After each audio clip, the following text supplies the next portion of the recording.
everyone. My name is Denise White, and I am the host of the VIP Ignite Live podcast. And today I am so excited to have Benjamin Lee here on the podcast. Benjamin, thank you so much for being here with us. Oh, it's an absolute pleasure. Thank you for having me. You're welcome. So, Benjamin, I know you have a very diverse background that got you to where you are. So can you give us just a brief overview of who you are and how you got where you are?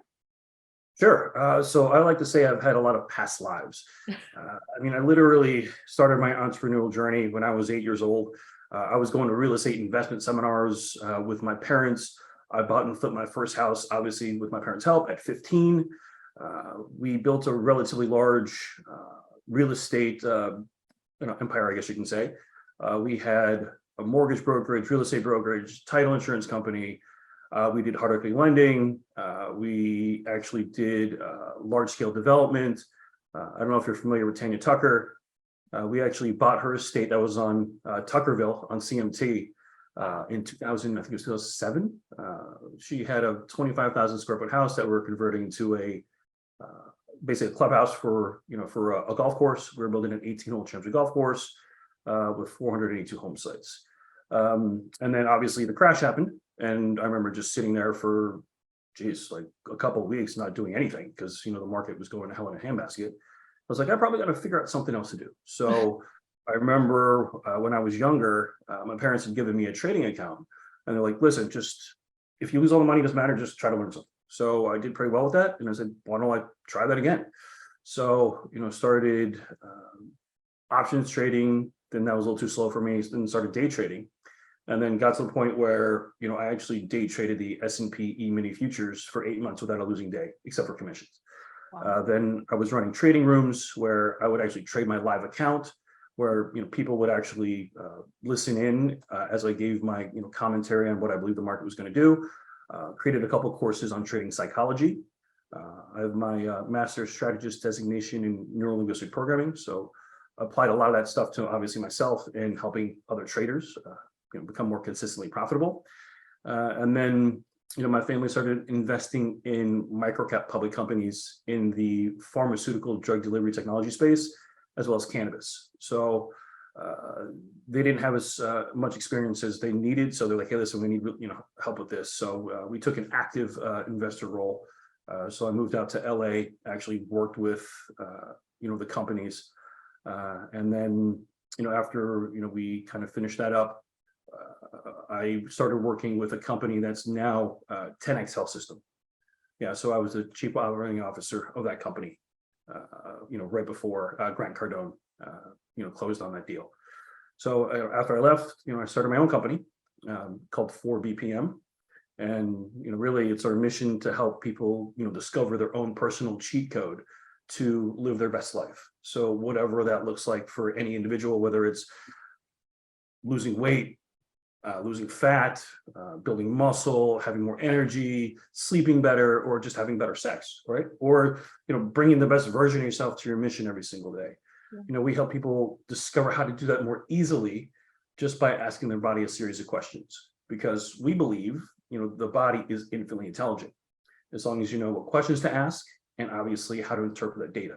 So we take that and we build highly customized protocols to help, individuals achieve their goals, significantly quicker than they would on their own. Because if you think about it, 99% of the planet has no idea what's happening in their body. And if you don't, how in the world can you be expected to make educated decisions on your health, your wellness, your diet, your lifestyle? It's impossible. Yeah. So, we really are basically an education company that kind of masquerades as a health and wellness company, because we really help people understand what's happening in here and how their decisions will basically affect, their body. So once they kind of learn that, then, it makes it so much easier instead of having to beat your head against the wall or stab in the dark. Yeah. Wow, that's awesome. So with all of how do you feel that, let's start back with your early experience as in real estate. How do you feel that helped you today? Like the experience working in real estate at such a young age? Well, we did a lot of creative strategies, and being a hard equity lender as well, people would come to us to try to borrow money.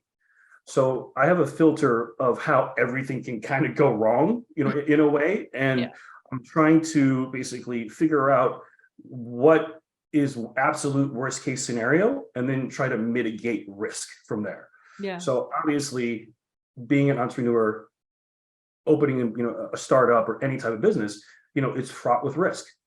So how do you identify the risk and how do you mitigate it? Because that's really the entire crux of entrepreneurship, right? Yeah. If you can basically mitigate the risk and obviously deliver a solution for your clients, that is, above and beyond what everyone else can deliver, then you're going to do extremely well.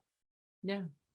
I love that. That's so much. So can you talk a little bit about that process? So you see a problem and how do you assess mitigating the risk to come up with a solution? Basically, I kind of run the scenario in my head. And from there, I say, okay, if this doesn't happen, then what happens? And then I just kind of go down that path. And then I say, okay, if this doesn't happen, then I just kind of follow that path along the way. And then I say, okay, well, here's, where the major risks are. And from there, it's like, okay, can we mitigate it in a way where it makes sense? And from there, if we can, then, yeah, we should move forward. But otherwise, if it's too risky, then it doesn't make sense, right? So, for example, a prime example of that is when Richard Branson started Virgin Atlantic. So he acquired the airplanes that were required, obviously, to to start the company. But if he failed, he just gave the planes back. So then, at which point you don't have any risk in that sense, right? Yeah. So I mean, he was able to negotiate that, and it was actually absolutely brilliant on his part. Awesome. I love that. One of the things we do with our talent is as you know, we work with actors, models, and musicians. And one of the things we do is we offer them $1 million guarantee so they can come in, get the training. And if anything happens and they're like, oh my gosh, I didn't get $1 million worth of value, they can come and they can get a refund at the end of their training. So I That's love awesome. that mitigating risk, because so many times people, when they're trying something new, there's so much fear involved for a lot of people. Even if it's something they've dreamed of their whole lives, there's so much fear involved. And so I love the way that you just described mitigating risk, because that's something that I think as you're pursuing anything new, you have to do that. You have to, okay, like what's the worst case scenario and what's the best case scenario? And does the best case scenario outweigh the worst case scenario? Yeah, exactly. And it's about making that client experience as seamless and as streamlined as possible, right? Yeah. Obviously, the more friction points you have, the more they're going to drop out. So, Yeah. if you can make it almost like the, what we call the mafia offer, right? It's an offer you can't refuse. Then, you're going to have obviously, more clients. They're going to refer more people, and then that's obviously going to, snowball, and that momentum is going to, push you forward. Yeah, that's awesome. Now, tell me more about 4 p.m. also, because I'm fascinated by biohacking and just by getting to know my body and like learning how to master it. So for actors, models, and musicians, like one of the things that they need to do is they obviously need to maintain a certain physique, right? Because being on set for 16, 18 hours a day can wear you down rather quickly. So can you talk a little bit more about what you do with 4 BPM and how has that changed your life as well? Yeah, absolutely. So, 4 BPM, it actually stands for an acronym. So it's bones, bloods, biologics, and body. And then, physiology, psychology, and then 2 tests that we do, methylation, metabolomics, and then obviously for the people that are more advanced, meditation and manifestation. So it's actually, it's actually an acronym for all of those, things that we basically deliver to our clients. And really, biohacking is all about just understanding, what's happening in here, and then trying to create that shortcut, or what we call the cheat code, right? So you can kind of either live longer, you can look better, or whatever it may be, because again, everyone's goals a little bit different.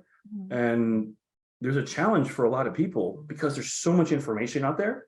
But the problem is they don't have either the understanding or the knowledge to filter it through to see, does this information make sense for my particular, goals and aspirations?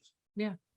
So for example, I just had a call with a patient on Sunday, a couple days ago, and she was a former D1 soccer player, and we were talking about her nutrition, and she's like, well, back in the day when I used to play soccer, they told me I had to eat every 2 hours, and I had to fuel my body and everything else. And I said, okay, well, I understand that.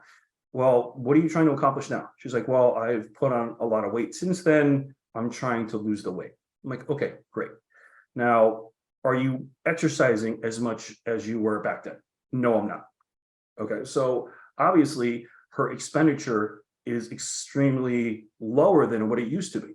So again, now that she's trying to lose weight and not necessarily fuel her body for like the high performance athletic endeavors that she had before, it changes. Yeah. So, even, D1 athletes that have access to probably better nutrition or, training or whatever it may be versus, normal people, they even have, misconceptions about, what the best thing to do is as their goals obviously change and evolve, throughout their life. That makes sense. So what is one little biohack trick or tip that you can give someone who's listening to the podcast? Maybe they weren't a Division I athlete. What is one simple thing that people can tune into themselves so that they can start making a transformation? Say just one little thing that people can tune into. Just Sure. So, this is a question. Are you familiar with the 2 scientifically and clinically proven ways to extend your lifespan and your health span? Do you know the 2? No, I don't. No, I'm not Okay. familiar with those. So it's fasting and caloric restriction. Mhm. Okay. And the reason why that is because the process of digestion requires the entire focus of the body. And what I mean by that is, if you've seen anybody under the infrared when they have an empty stomach, all their blood flow and heat is in their head and in their thoracic area and their chest. Okay. Once they eat, literally everything goes to their stomach, right? So that's why you have the typical afternoon crash, because if you haven't eaten anything, right, all the blood flow goes to your, to your stomach, and that's why people feel tired after they eat in the afternoon. And what I mean by the process of digestion requires the entire focus of the body is, think about what digestion is, the actual process. You're taking meat and you're breaking it down to its lowest common denominator, which is amino acids for your body to use. You're breaking down, bread to glucose, or fats into triglycerides and other lower cholesterol products. So the issue is, every time you eat, you create more inflammation. And obviously, the message that we hear is you need to eat every 2 hours. Okay. Yeah. Well, that is basically the food industry trying to push food on you, because if you don't eat, you're not buying the products and they're losing money. Yeah. Right. Or you're not making enough money. And when you fast, like let's say with intermittent fasting, which is the process of not eating during a certain time frame and then only eating during a certain window. Once you get into 12 hours of fasting, you basically deplete your body's glucose stores. And then from there, luckily your body's highly adaptable. What occurs is you start going into ketosis, which means your body converts from utilizing glucose as energy into using fat as energy. So you basically become a fat burning furnace, because your body at that point in time will start utilizing the fat instead of the carbohydrates, because again, there's none there. And then beyond that, once you get into 24 hours of fasting, you go into what we call autophagy. So autophagy is the body's spring cleaning mechanism, where it will identify, eliminate, and then recycle all your bad and damaged cells. Okay, but if you never get into a time frame where you don't eat for 24 hours, this never happens. Wow. And if that never happens, it's like trying to run like today's brand new computer with Windows 95. Oh, wow. Okay. Okay. So you're not having the best versions of yourselves working. Okay. So you're going to have a lot of glitches. You're going to have a lot of issues. So that's why we, obviously tell, all of our patients to intermittent fast, as well as do a 3-day fast, water fast, at least every 6 to 12 months, because after autophagy, 48 hours of fasting, you actually get a human growth hormone reset. And then from there, 72 hours, you get a metabolic reset where you reset your metabolism. But Wow. none of that ever happens if you eat, if you continuously eat. So yeah, unfortunately, that's what the food industry kind of pushes on us. And, for the people that say, you need to eat every 2 hours, unless you're trying to be a bodybuilder while you're trying to maintain muscle mass, right? And you're trying to build and build and build, right? It doesn't necessarily make sense if you're trying to lose weight, because, what happens as well is, every time you eat, you spike your glucose level, Yeah. right? And then from there, your body needs to basically create insulin to shuttle that blood sugar into the cell to be utilized as energy. And that happens in the pancreas. Yeah. So the pancreas needs to release the insulin. So every time you spike your blood sugar, you spike your insulin. Every time you spike your blood sugar, spike your insulin. What most people don't realize is you cannot burn fat in an insulin-rich environment. So that statement right there is the entire reason why we have an obesity epidemic here in the United States. Wow. My Because if you doctor think about never it, told me that, Benjamin. yeah, of course. They don't tell you that, because what do? And I have 4 physicians in my family. Okay. So I'm the black sheep. I didn't go to medical school, but when it comes to biohacking and understanding the body and how to get the best out of it, it's a completely different mindset, because most physicians, right? Not all physicians, but most physicians, what they do and what they've been taught is you identify a cluster of symptoms. And then from that cluster of symptoms, you prescribe a pharmaceutical. Yes. Right? All that's doing is you're masking, whatever, the symptomology is, instead of looking at root cause. Right? Whereas we look at root cause. Okay. It's not about trying to bury the symptomology. It's like, what is causing the symptomology? And we address that particular issue. Wow. Yeah. And, going back to the whole high insulin levels and, the obesity epidemic, if you think about what's included in the SAD, or the standard American diet, what do you eat for breakfast? What's a typical breakfast consist of? Usually it's either eggs or like cereal. Most people think cereal. They're like oatmeal, bagel, something like that. Yep, exactly. So, if you think about waffles, bagels, muffins, what else? Cereal, granola, caramel macchiato from Starbucks, all that Now you're sugar. stepping on toes, Benjamin. Now you're stepping on toes. But that's all sugar. And if you constantly spike your glucose levels, you're constantly spiking your insulin levels, which makes it more and more difficult for you to burn fat. Yeah. So yeah, that's why a lot of people are obese, in the United States. What is it, like 60-some%, I believe? Yeah. Wow. Well, I learned more about my body in the last 15 minutes than I have in 47 years of talking to doctors trying to fix things. So thank you very much for that. Absolutely. And the medical system isn't designed to do that. Yeah. What does a typical office visit to your physician's office look like? You fill out the paperwork, you sign in, you sit in the waiting room for 30 minutes to an hour, you go Get back, weighed. They make you you feel get bad about how weighed, much you weigh. they take your vitals, and then you sit in the room, and then eventually they come in. And what is that typical interaction? They say it's 16 minutes in the US. The average interaction between a patient and provider is 16 minutes. And that's being generous. It's like 5 minutes, right? Yeah. Literally, what's wrong? Here's script. And then I think that 60 minutes is divided into 5 minutes of interaction, and then 11 minutes of filling out paperwork for the insurance company to be paid. Yeah, very true. So they don't have the time or the resources Yeah. to sit down with you and explain everything. Because typically when you get your lab results, what do they say? You're fine, you're fine, you're fine, you're fine. Unless you actually stop them and say, hey, listen, what does that mean? Yeah. They don't explain it to you. Yeah, that makes sense. So it's unfortunate. And we really look at ourselves as kind of the bridge between the normal person that doesn't have a medical education, and the providers. Yeah. Right? Because we take really complex medical terminology and medical theory, and we try to associate it to something you've experienced before. So then it makes it so much easier to understand the processes that are occurring in your body. Wow, that's awesome. Well, Benjamin, this has been very eye-opening. Thank you very much. Where can my listeners find you if they want to follow you on social media, or they want to reach out to you? Yeah. So our website is just www.4bpm.com. On Instagram, we're 4bpm.official. 4bbm.official. And then, if they want to reach us, they can just call us at 833-838-4BPM or 4276. So 833-838-4BPM.